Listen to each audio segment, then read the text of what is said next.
क्या आपने कभी ऐसे अजीब और दिलचस्प खाने देखे हैं जिनकी कल्पना भी नहीं की जा सकती? दुनिया भर में कई ऐसे खाद्य पदार्थ हैं जो अपनी विचित्रता और अनोखेपन के कारण चर्चा का विषय बने रहते हैं। आज हम बात करेंगे कुछ ऐसे ही खाद्य पदार्थों के बारे में जिन्हें देखकर आपका मन भी कहेगा, क्या यह सच में खाया जा सकता है? ये खाद्य पदार्थ सिर्फ अपनी अनूठी विशेषताओं के लिए ही नहीं, बल्कि उनके सेवन के तरीके और स्वाद के लिए भी हैरान कर देते हैं। तो आइए जानते हैं कुछ अजीबोगरीब खाद्य पदार्थों के बारे में। Blood clams. ब्लड क्लैम्स को खूनिया क्लैम्स भी कहा जाता है, मुख्य रूप से चीन, जापान और थाईलैंड जैसे एशियाई देशों में खाए जाते हैं।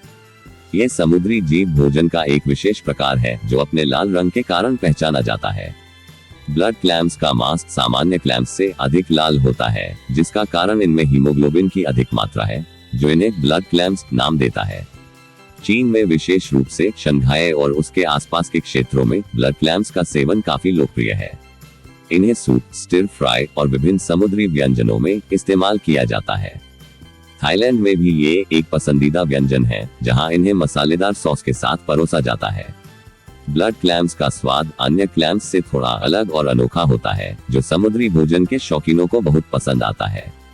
हालांकि ब्लड क्लैम्स को खाते समय सावधानी की जरूरत होती है, क्योंकि इनमें विभिन्न प्रकार के बैक्टीरिया और वायरस हो सकते हैं। इन्हें सही ढंग से पकाकर ही खाना चाहिए, क्योंकि इनके कारण हेपेटाइटिस और अन्य बीमारियों का खतरा हो सकता है। ऑक्टोपस। ऑक्टोपस को कई देशों में एक स्वादिष्ट भोजन के रूप में खाया जाता है। इसकी लोकप्रियता विशेषकर समुद्र तटीय क्षेत्रों में अधिक है। जापान, दक्षिण कोरिया, चीन, स्पेन, ग्रीस और इटली जैसे देशों में यह विशेष रूप से खाया जाता है। इन देशों में समुद्री भोजन का बड़ा महत्व है और यहाँ के लोग ताजे समुद्री जीवों को खाना पसंद करते हैं। जापान और दक्षिण कोरिया में तो ऑक्टोपस को कच्चा भी खाया जाता है, जिसे सशिमी के रूप में परोसा जाता है। कोरिया में इसे सन्नाकजी कहते हैं, जिसमें जीवित ऑक्टोपस के छोटे टुकड़े काटकर ताजा ही खाए जाते हैं। यह एक साहसिक डिश मानी जाती है, क्योंकि ऑक्टोपस के टुकड़े खाने के दौरान हिलते रहते हैं। ग्रीस और इटली में इसे अलग अलग मसालों के साथ पकाकर परोसा जाता है। यहाँ इसे ग्रिल या तलकर खाने का चलन है, जिससे इसका स्वाद और भी लाजवाब हो जाता है। स्पेन में पुल्पो नामक एक पारंपरिक डिश में इसे आलू और पेपरिका के साथ पकाया जाता है। इन देशों की संस्कृतियों में ऑक्टोपस का उपयोग न केवल भोजन बल्कि सामाजिक और सांस्कृतिक परंपराओं का भी हिस्सा है। Monkey head. मंकी हेड यानी बंदर का सिर कुछ देशों में एक विशेष डिश के रूप में खाया जाता है, विशेषकर दक्षिणी और दक्षिण पूर्वी एशियाई देशों में। इसमें सबसे प्रमुख देशों में चीन, वियतनाम और थाईलैंड शामिल है। इन देशों में मंकी हेड एक अनोखा और पारंपरिक व्यंजन माना जाता है। चीन में मंकी हेड का सेवन पारंपरिक चिकित्सा और शक्ति बढ़ाने वाले खाद्य पदार्थ के रूप में किया जाता है। यह विशेष रूप से उन स्थानों पर खाया जाता है जहां परंपरागत व्यंजन और आयुर्वेदिक उपचारों का मिश्रण होता है। वियतनाम और थाईलैंड में भी यह एक फेमस स्ट्रीट फूड है, जहां इसे ताजे मसाले और सूप के साथ पकाया जाता है। इसे आमतौर पर रसदार सूप में पकाया जाता है, जिसमें मसाले, लहसुन और अदरक का उपयोग किया जाता है। हालांकि मंकी हेड का सेवन कई जगहों पर विवादास्पद है, क्योंकि इसे खाने को लेकर नैतिक और स्वास्थ्य संबंधित चिंताएं उठाई जाती हैं। कई देशों में यह व्यंजन सीमित या प्रतिबंधित हो सकता है, लेकिन एशिया में यह कुछ स्थानों पर एक लोकप्रिय और पारंपरिक व्यंजन बना हुआ है। सिल्कवर्म। रेशम के कीड़े यानी सिल्कवर्म को खाने की परंपरा मुख्य रूप से एशियाई देशों में पाई जाती है। यह कीट प्रोटीन से भरपूर होता है और इसे स्वास्थ्य के लिए फायदेमंद माना जाता है। सिल्कवर्म को खाने की शुरुआत हजारों साल पहले हुई थी और आज यह कई देशों के पारंपरिक व्यंजनों का हिस्सा है। दक्षिण कोरिया में सिल्कवर्म के लावा को बोंडेगी कहा जाता है। इसे उबालकर या भाप में पकाकर बेचा जाता है। यह वहां के लोकप्रिय स्ट्रीट फूड्स में से एक है। लोग इसे हल्का मसाला डालकर स्नैक के रूप में खाते हैं। चीन में सिल्कवर्म को तला या भुना जाता है और इसे स्वादिष्ट व्यंजन के रूप में परोसा जाता है। इसे पारंपरिक चीनी चिकित्सा में भी उपयोग किया जाता है।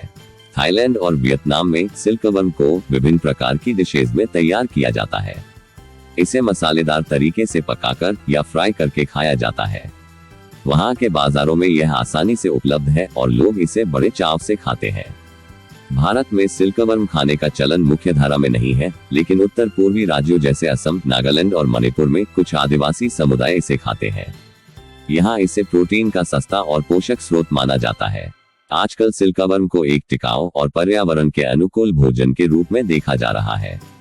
इसे खाने की संस्कृति धीरे धीरे अन्य देशों में भी फैल रही है। Bat soup. चमगादड़ का सूप मुख्य रूप से दक्षिण पूर्व एशिया और प्रशांत महासागर के द्वीपीय क्षेत्रों में खाया जाता है। यह सूप वहां की पारंपरिक भोजन संस्कृति का हिस्सा है और कुछ समुदाय इसे विशेष व्यंजन के रूप में पसंद करते हैं। पालाव, जो एक द्वीपीय देश है, चमगादड़ का सूप खाने के लिए प्रसिद्ध है। यहाँ इसे विशेष डिश के रूप में परोसा जाता है, जिसे स्थानीय लोग और पर्यटक दोनों चाव से खाते हैं। यह सूप अक्सर फलों की चमगादड़ों से बनाया जाता है, जिन्हें फ्रूट बैट कहा जाता है।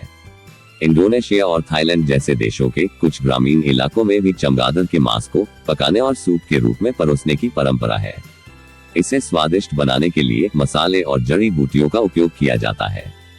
चीन में खासकर पारंपरिक चिकित्सा और खानपान में चमगादड़ का मांस उपयोग किया गया है। हालांकि यह भोजन मुख्यधारा में नहीं है, लेकिन कुछ क्षेत्रों में इसे विशेष रूप से खाया जाता है।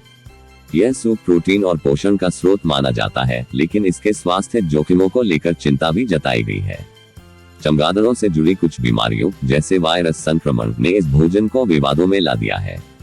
खासकर 2020 में कोविड-19 महामारी के दौरान चमगादड़ के मांस के उपयोग पर वैश्विक ध्यान गया।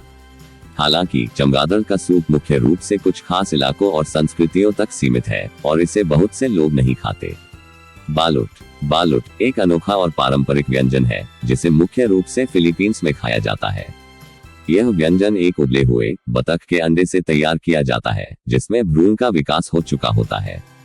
बालुट वहां की स्ट्रीट फूड संस्कृति का महत्वपूर्ण हिस्सा है और इसे प्रोटीन और ऊर्जा से भरपूर माना जाता है। फिलीपींस के अलावा यह व्यंजन वियतनाम, कंबोडिया और लाओस जैसे दक्षिण पूर्व एशियाई देशों में भी खाया जाता है। इन देशों में बालुट को स्नैक, मुख्य भोजन या कभी कभी शराब के साथ परोसा जाता है। इसे मसाले, नमक और सिरके के साथ खाया जाता है। बालुट बनाने के लिए बतख के अंडों को 14 से 21 दिनों तक इंक्यूबेट किया जाता है ताकि भ्रूण का विकास हो सके। इसके बाद इन्हें उबालकर परोसा जाता है। इसे गर्म गर्म खाने की परंपरा है और कई लोग इसे स्वादिष्ट मानते हैं। हालांकि बालुट को स्थानीय स्तर पर लोकप्रियता मिली हुई है, लेकिन यह व्यंजन अन्य देशों में विवादित है। पशु अधिकार संगठनों और कुछ लोगों का मानना है कि भ्रूण को खाने की यह प्रथा नैतिक रूप से अनुचित है। इसके बावजूद फिलीपींस में बालुट को उनकी सांस्कृतिक पहचान और पारंपरिक भोजन के रूप में देखा जाता है। बालुट केवल एक व्यंजन नहीं है, बल्कि यह फिलीपींस और अन्य दक्षिण पूर्व एशियाई देशों की खाद्य संस्कृति और परंपराओं का प्रतीक है। Snake gall bladder. सांप का पित्ताशय मुख्य रूप से चीन और कुछ अन्य दक्षिण पूर्व एशियाई देशों में खाया जाता है। इस प्रथा का संबंध पारंपरिक चिकित्सा और आहार से है, जहां सांप के पित्ताशय को औषधीय गुणों के रूप में माना जाता है। विशेष रूप से चीनी पारंपरिक चिकित्सा में सांप के पित्ताशय का उपयोग शरीर को गर्मी देने और रक्त परिसंचरण में सुधार करने के लिए किया जाता है। इसे अक्सर औषधि के रूप में प्रयोग किया जाता है, लेकिन कुछ स्थानों पर इसे विशेष व्यंजन के रूप में भी खाया जाता है। चीन में सांप के पित्ताशय को विभिन्न प्रकार से पकाया जाता है, जैसे कि सूप में डाला जाता है या इसे शराब के साथ मिलाकर एक टॉनिक के रूप में लिया जाता है। इसके अलावा सांप का मांस भी यहाँ लोकप्रिय है और सांप के पित्ताशय को एक महंगे और खास प्रकार के पदार्थ के रूप में देखा जाता है। वियतनाम और थाईलैंड जैसे देशों में भी सांप के पित्ताशय का उपयोग पारंपरिक व्यंजनों में किया जाता है।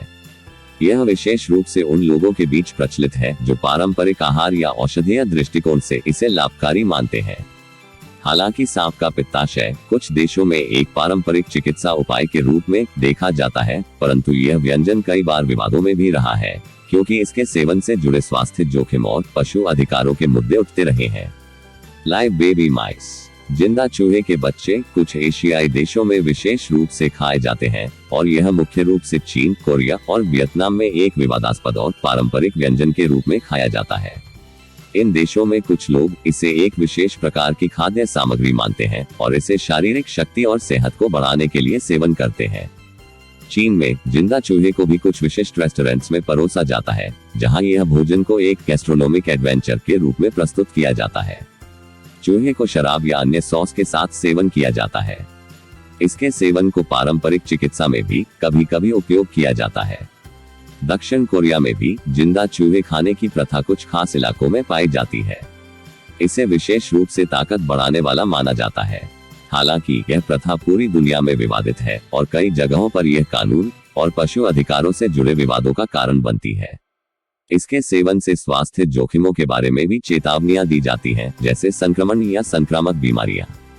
डोंकी बर्गर मुख्य रूप से चीन में खाया जाता है, जिसे कुछ स्थानों पर डोंकी मीट के रूप में भी जाना जाता है। डोंकी बर्गर में गधे के मांस का उपयोग किया जाता है, जो वहां के कुछ रेस्टोरेंट्स और बाजारों में विशेष रूप से परोसा जाता है। यह मांस प्रोटीन और अन्य पोषक तत्वों का अच्छा स्रोत माना जाता है और कुछ लोगों का मानना है कि यह ताकत और सहन शक्ति बढ़ाता है। हालांकि डोंकी बर्गर की यह प्रथा चीन तक सीमित नहीं है। कुछ रिपोर्ट्स के अनुसार इसे अन्य देशों में भी सीमित रूप से खाया जाता है, लेकिन यह अधिकांशतः चीन की विशेषता है। चीन में गधे के मांस को एक महंगे और विशेष प्रकार के व्यंजन के रूप में देखा जाता है।